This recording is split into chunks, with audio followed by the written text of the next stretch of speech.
Bonjour à tous et bienvenue dans ce plateau télé débat organisé par le Crich Provence-Alpes, Hauts-de-Zone et l'espace pluriel jeune de Istres.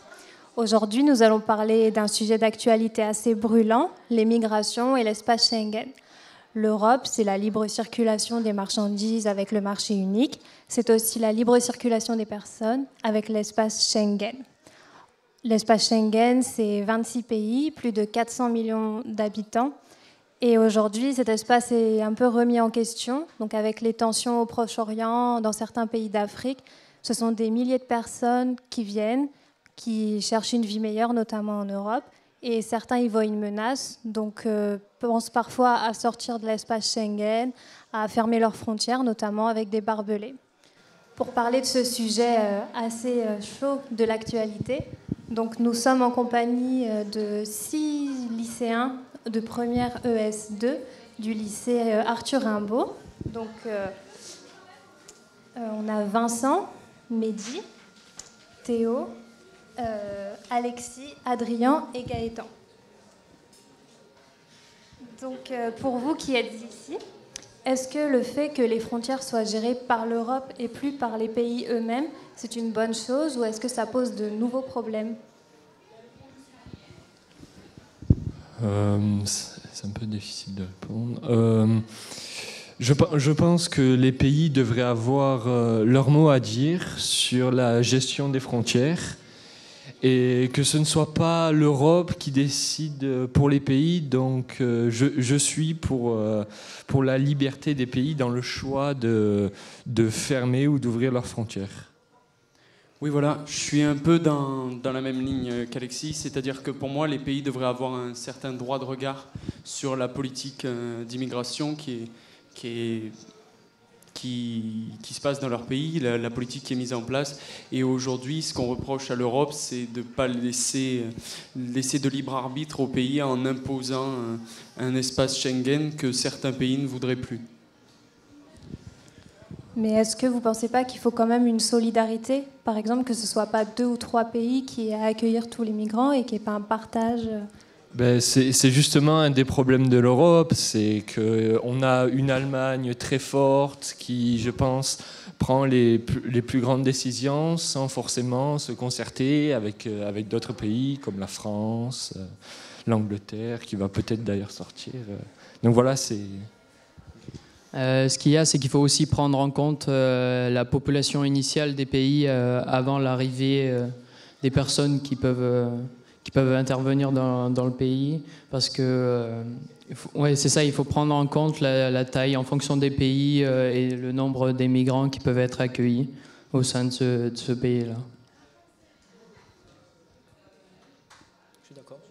Et voilà, donc il y a toujours cette question de souveraineté qui est importante, parce que les pays devraient avoir un droit de regard et même pouvoir décider eux-mêmes de la politique qui devrait être la leur, puisqu'il y a des pays qui ne sont pas en capacité d'accueillir un certain nombre de migrants, et comme il y en a d'autres, par exemple le cas de l'Allemagne, qui est un pays, le pays le plus fort de l'Europe aujourd'hui, qui peut se permettre d'accueillir plein de migrants, des millions, et d'autres pays qui ne peuvent pas se le permettre. Oui, mais que le fait que l'Allemagne, justement, impose d'accueillir des migrants, par exemple à la France, qui n'a pas forcément les ressources nécessaires pour, je pense, accueillir autant de migrants que l'Allemagne, voilà, c'est toujours cette question de souveraineté là, qui est un peu remise en question depuis. Moi, j'aimerais rajouter qu'en Europe, ce n'est pas seulement l'Allemagne qui décide, les décisions sont prises ensemble. Comme on a pu le voir, souvent, il y a Hollande et Merkel un peu les chefs de l'Europe qui prennent des décisions ensemble et se concertent avec d'autres pays. Donc, ce n'est pas vraiment l'Allemagne qui impose ses choix. Après, je pense que de manière plus modérée, les pays devraient avoir un droit de dire non à la limite, parce que tous les pays ne sont pas en mesure d'accueillir des centaines de milliers de migrants qui migrent pour certaines raisons. Et il y a des pays notamment des pays proches des frontières de l'Europe en elle-même, qui ne veulent pas accueillir cette masse migratoire et qui qui disent non à ces idées-là, à ces idées de circulation. Oui, mais c'est pris en compte. On voit bien que l'Allemagne n'accueille pas le même nombre de migrants que l'Espagne ou l'Italie ou la Hongrie ou autre. C'est pris en compte, c'est pas vraiment imposé, tu vois. Et vous ne pensez pas qu'on pourrait s'adapter aux critères de chaque pays pour procéder à un partage équitable des migrants, pour pas qu'il y en ait qui soient submergés et les autres qui accueillent personne? Oui, ça pourrait se faire, mais il faudrait vraiment prendre en compte tous les critères possibles pour chaque pays et voilà, se concerter tous ensemble. Ça pourrait être quoi les critères?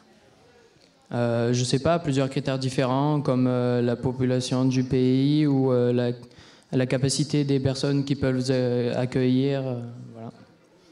Oui, ce serait une bonne idée de dialoguer avec les pays eux-mêmes, sauf que à l'heure actuelle, c'est pas tellement fait. C'est Bruxelles et Strasbourg qui décident beaucoup pour les pays, alors qu'il y a les populations de ces pays-là qui veulent pas accueillir de migrants, les pays principalement frontaliers. Et à ce moment-là, il y a toujours les instances européennes qui leur imposent. Voilà, je suis d'accord un peu avec ça. C'est que on ne demande jamais à la population, il n'y a jamais de référendum sur la question des migrants. Est-ce qu'on doit accueillir, oui ou non, des migrants en France? Moi, je pense aussi que ce serait au gouvernement de demander à la population, est-ce que vous, Français, voulez-vous qu'on accueille les migrants? Ouais, je soutiens aussi Alexis sur ce qu'il vient de dire, sur le fait qu'il faudrait mettre en place des référendums pour faire participer la population sur ses choix. Oui, le problème, c'est qu'il faudrait mobiliser des référendums, donc la quasi-totalité des populations des pays, dans chaque pays membre de l'UE, et ça peut poser un problème d'abstention aussi. Je ne pense pas forcément que ce soit la bonne solution parce que, admettons que la majorité des pays de l'Union européenne refusent d'accueillir ces migrants, ces gens-là désespérés se retrouveraient un peu perdus et ça ne serait pas très solidaire de la part de l'Union européenne de ne rien faire.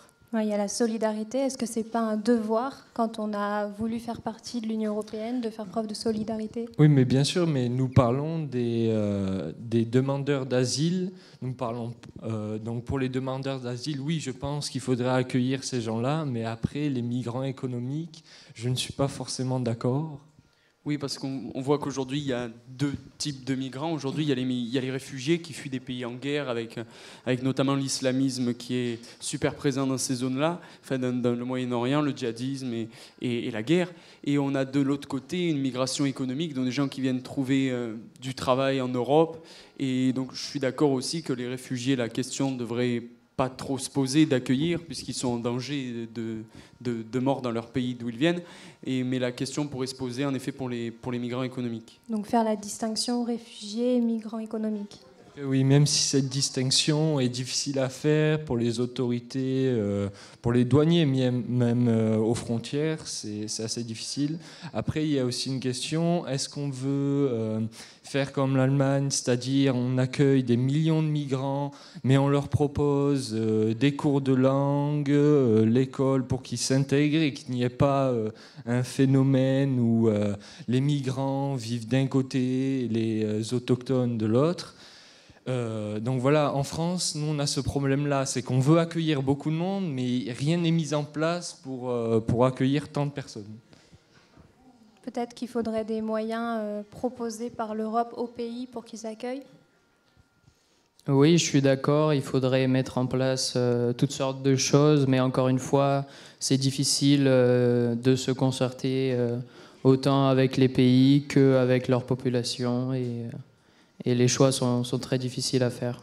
Après, Schengen, c'est pas seulement pour les migrants, c'est aussi pour les citoyens européens. Ça nous donne le droit de voyager, d'aller travailler où on veut. Et là, dans ce contexte-là, est-ce que vous pensez que c'est une bonne chose ? Je pense que pour la situation économique de l'Europe, c'est une bonne chose d'avoir un facteur travail qui puisse naviguer dans tous les pays différents pour avoir une économie d'échange assez grande et permettre à tous les pays de communiquer grâce à l'euro et d'échanger plus facilement. Selon moi, on ne devrait pas remettre en cause l'existence de l'espace Schengen parce qu'il ne faut pas oublier que c'est une chance pour les étudiants de pouvoir travailler dans les autres pays, voyager librement sans avoir à se faire contrôler systématiquement. Donc, selon moi, on ne doit pas remettre en cause ce système. Moi, je pense que pour les migrants qui voudraient venir, l'espace Schengen permet aux migrants de mieux s'adapter s'ils ont plus de difficultés dans un autre pays. Oui, après, l'espace Schengen est une partie, c'est plutôt l'espace frontière Europe-Monde qui est un problème aujourd'hui avec un afflux qui est plus contrôlé et qui n'est pas du tout contrôlé d'ailleurs. On a des dizaines de camps avec des milliers de réfugiés qui stagnent là sans que rien ne soit fait. Et je pense que c'est plutôt de ce côté-là qu'il faudrait réfléchir plutôt que sur l'espace Schengen. Donc là, on a posé un peu les problèmes. Est-ce que vous avez des idées de solutions que vous pourriez faire passer des idées comme ça, si vous aviez une baguette magique, qu'est-ce que vous changeriez pour que l'espace Schengen soit idéal ? L'espace Schengen en lui-même est déjà l'espace frontalier idéal dont on pourrait rêver dans une union de pays comme cela. Après, c'est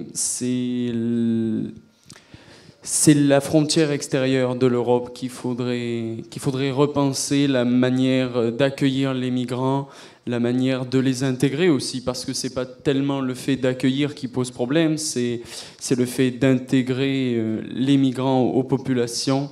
Et je pense que c'est plutôt de ce côté-là qu'aujourd'hui qu'il faudrait apporter des solutions.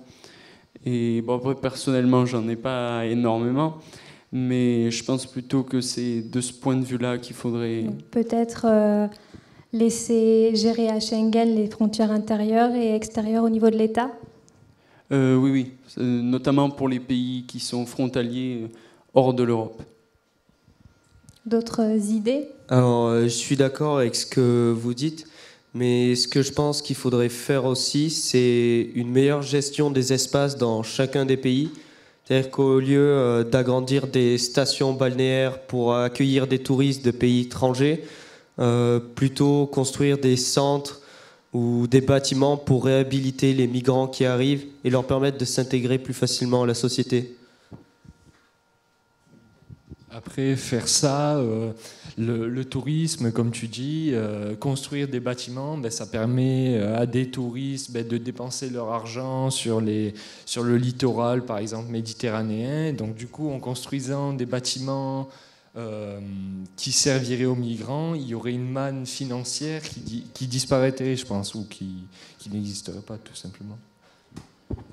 C'est sûr que chaque solution engage de nouveaux enjeux. Mais en prenant l'exemple, par exemple, de certaines stations balnéaires en Espagne qui sont agrandies chaque année, elles pourraient être restées à l'état où elles sont et à la place construire des bâtiments pour des réfugiés, ce qui engendrerait du travail pour le pays aussi, par exemple, pour les ouvriers qui y sont présents. On a beaucoup d'idées. Maintenant, je vais me tourner un peu vers le public, parce qu'on a des lycéens de cette classe dans le public. Est-ce que vous avez des questions ou vous voudriez intervenir ? Non, pas aujourd'hui. Donc en tout cas, je vous remercie beaucoup d'avoir participé à ce débat. De rien. Et puis je vous souhaite bonne continuation pour la suite. Au revoir. Merci beaucoup. Au revoir.